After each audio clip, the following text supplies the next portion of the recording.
ഇത്രയധികം യുവാക്കളും വനിതാ പ്രാതിനിധ്യമുള്ള ഒരു സർക്കാർ ഇതിനുള്ള കാര്യത്തിൽ ഉണ്ടായിട്ടില്ല.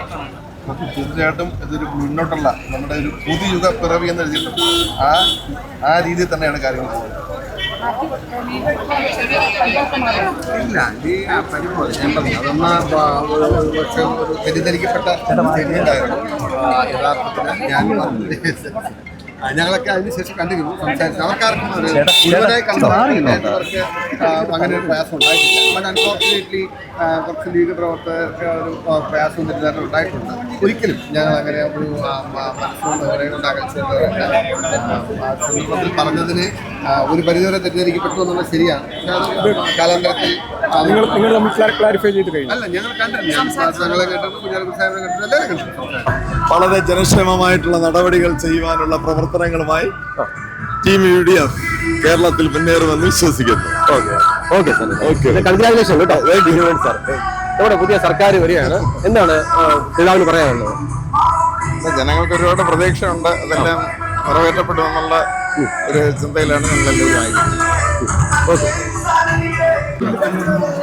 പുതിയ സർക്കാർ അധികാരത്തിൽ വന്നിരിക്കുകയാണ്, എന്താണ്? നല്ല സന്തോഷമുണ്ട്. തീർച്ചയായിട്ടും ജനകീയ അഭിലാഷങ്ങൾ പൂർത്തിയാക്കുന്ന സർക്കാരാണ്.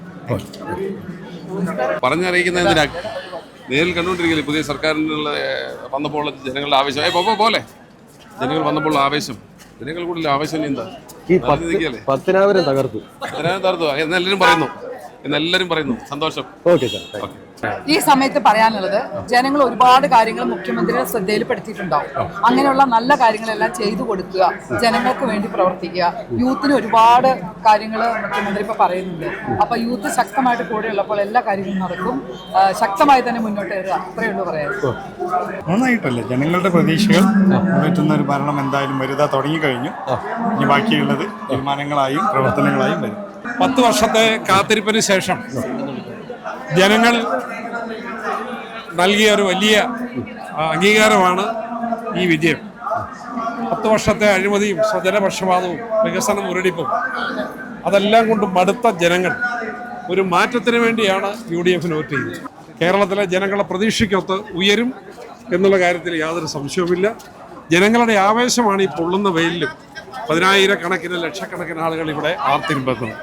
ജനങ്ങളുടെ പ്രതീക്ഷയും നാടിൻ്റെ വികസനവും ത്വരിതഗതിയിൽ പൂർത്തിയാക്കാൻ കഴിയാവുന്ന മികച്ച ഒരു സർക്കാരായിരിക്കും VD സതീശൻ്റെ ഗവൺമെൻറ്. തീർച്ചയായും അദ്ദേഹം വളരെ നല്ല രീതിയിൽ കേരളത്തിലെ ജനങ്ങളുടെ പ്രതീക്ഷയ്ക്കൊത്തുള്ള ഒരു ഭരണം നടത്താൻ കഴിയും എന്നുള്ളതാണ് നമ്മളെല്ലാം പ്രതീക്ഷിക്കുന്നത്. അതിനുള്ള മുന്നൊരുക്കവും പ്രവർത്തനങ്ങളുമായിട്ട് അദ്ദേഹം മുന്നോട്ട് പോകും. നമ്മുടെ സർക്കാരിലെ ജനങ്ങൾ വലിയ പ്രതീക്ഷയോടെ അധികാരത്തിലേറ്റിരിക്കുന്ന സർക്കാരാണ്. ആ പ്രതീക്ഷ നിറവേറ്റപ്പെടും എന്ന കാര്യത്തിൽ യാതൊരു സംശയവും വേണ്ട. ഒരു പുതിയ യുഗത്തിന്റെ തുടക്കമാണ്. അതെ, തീർച്ചയായും കേരളത്തിലെ ജനങ്ങളേറെ ആഗ്രഹിച്ച ഒന്നായിരുന്നു ഈ അധികാര കൈമാറ്റം എന്നത്. ഇന്നിവിടെ കണ്ട വലിയ ജനസഞ്ചയം തെളിയിക്കുകയാണ്. ഒരുപക്ഷെ കേരളത്തിൻ്റെ ചരിത്രത്തിൽ ഇത്രയേറെ ജനങ്ങൾ നെഞ്ചേറ്റിയ ഒരു സത്യപ്രതിജ്ഞാ ചടങ്ങ് വേറെ കാണാൻ സാധിക്കില്ല. അതിൻ്റെയൊക്കെ കാരണം 10 വർഷം കേരളത്തിലെ ജനങ്ങൾ അനുഭവിച്ച ദുരിതത്തിന് ഒരു അറുതി ഉണ്ടാകും എന്നുള്ള അവരുടെ ആത്മവിശ്വാസമാണ്. ആ ആത്മവിശ്വാസത്തിനനുസരിച്ച് ഉയരാൻ കഴിയുമെന്ന് തന്നെയാണ് ഒട്ടേറെ പരിചയസമ്പന്നരും അവരോടൊപ്പം ഒരുപാട് പ്രതീക്ഷകളുള്ള യുവ നേതാക്കളുമൊക്കെ അടങ്ങുന്ന ഈ ക്യാബിനറ്റ് തീർച്ചയായും ആ പ്രതീക്ഷയ്ക്ക് വകയുണ്ട് നമുക്കെല്ലാവർക്കും. കേരളത്തിലെ ജനങ്ങൾക്ക് ഒരു വലിയ പ്രതീക്ഷയാണ് ഈ ഗവൺമെൻറ് അധികാരമേറ്റ ഈ ദിവസമുള്ളത്. കാരണം കഴിഞ്ഞ 10 വർഷക്കാലം ജനങ്ങൾ ഒത്തിരിയേറെ ദുരിതം അനുഭവിച്ചിട്ടുണ്ട്.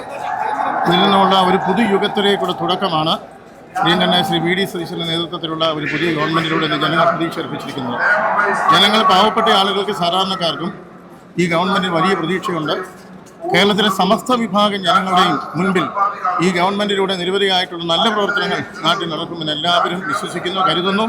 കേരളത്തിൽ ഒട്ടാകെയുള്ള ജനങ്ങൾ രാഷ്ട്രീയത്തിനതീതമായി ഈ ദിവസത്തിൽ സന്തോഷിക്കുന്നു. നിലവിൽ കഴിയുന്ന ഏറ്റവും മികച്ച ഒരു ടീമിനെ തിരഞ്ഞെടുത്തു. ഈ ടീം നല്ല രീതിയിൽ മുന്നോട്ട് പോകും. കേരളത്തെ വികസനത്തിന്റെ പുതിയ പാത വരുത്തി. ഈ കാസർഗോഡിനുള്ള പ്രാതിനിധ്യം ഇല്ല എന്നുള്ള ഒരു പരാതി തെക്കൻ കേരളത്തിന് പൊതുവെ ടീം UDF ആണ്, കേരളത്തിന്റെ ടീമാണ്. തീർച്ചയായിട്ടും കാസർഗോഡിനെ അതിൻ്റെ വികസനത്തിന് ആവശ്യമായിട്ട് എല്ലാ കാര്യങ്ങളും ചെയ്യുമെന്നുള്ള കാര്യത്തിൽ എനിക്കൊരു സംശയമില്ല. പ്രത്യേകിച്ച് നിയുക്ത മുഖ്യമന്ത്രി ശ്രീ വി ഡി സതീശൻ കാസർഗോഡിന് വേണ്ടി കൃത്യമായിട്ട് നേരത്തെ കാര്യങ്ങൾ പറഞ്ഞിട്ടില്ല ആവും. അപ്പോൾ അതുകൊണ്ട് തന്നെ കാസർഗോഡിൻ്റെ കാര്യത്തിൽ ആ പരിഗണന ഉണ്ടാവും. പിന്നോക്ക നിൽക്കുന്ന ജില്ലയാണ്, ഏറ്റവും വടക്ക് നിൽക്കുന്ന ജില്ലയാണ്, വലിയ ഒരു പണിഷ്മെന്റ് ഡിസ്ട്രിക്റ്റ് ആയിരുന്നു. ആക്ച്വലി ഇവിടുന്ന് പണിഷ്മെന്റ് കിട്ടുന്ന ഉദ്യോഗസ്ഥരെ ട്രാൻസ്ഫർ ചെയ്യുന്ന ഒരു ജില്ലയായിരുന്നെങ്കിൽ ആ പണിഷ്മെന്റ് ഡിസ്ട്രിക്ട് എന്നുള്ള ഒരു മാറ്റിയിട്ട് കാസർഗോഡിനെ അതിൽ നിന്ന് മോചിപ്പിച്ചെടുക്കും. തീർച്ചയായിട്ടും അതിനോട് ഞങ്ങൾ പ്രയത്നിക്കും. 10 വർഷമായി ഞങ്ങൾ പ്രതിപക്ഷത്തായിരുന്നു. 10 വർഷത്തിന് ശേഷം അധികാരത്തിലേക്ക് വരുന്ന അമിതമായ ആഹ്ലാദത്തോടു കൂടിയിട്ടാണ് ഞങ്ങൾ വളരെ അധികം, കാരണം ചരിത്ര വിജയമാണ് UDF നേടിയത്. കോൺഗ്രസിനെ സംബന്ധിച്ചിടത്തോളം ചരിത്ര വിജയം 63 സീറ്റുമായിട്ടാണ് ഞങ്ങൾ അധികാരത്തിൽ. ഇതിൽ പരം സന്തോഷപേരോടെ ജനങ്ങൾ നൽകിയ ഏറ്റവും വലിയ സന്തോഷ പേരിലാണ് ഞങ്ങൾ. സന്തോഷം അംഗീകരിക്കുന്നു. പഞ്ചായത്ത് തെരഞ്ഞെടുപ്പിൽ പോലും മത്സരിക്കാൻ അവസരം കിട്ടാത്ത 10,000 ലക്ഷക്കണക്കിന് പ്രവർത്തകരുള്ള ഒരു പ്രസ്ഥാനമാണ്. എനിക്ക് 3 തവണ എനിക്ക് മത്സരിക്കാൻ അവസരം തന്നു, 3 തവണ വിജയിച്ചു. അപ്പം അവരുമായി താരതമ്യം ചെയ്യുമ്പോൾ എനിക്ക് എന്തുമാത്രം പരിഗണനയാണ് ഈ പാർട്ടിയിൽ. ഞാൻ അതാണ് കണക്കാക്കുന്നത്.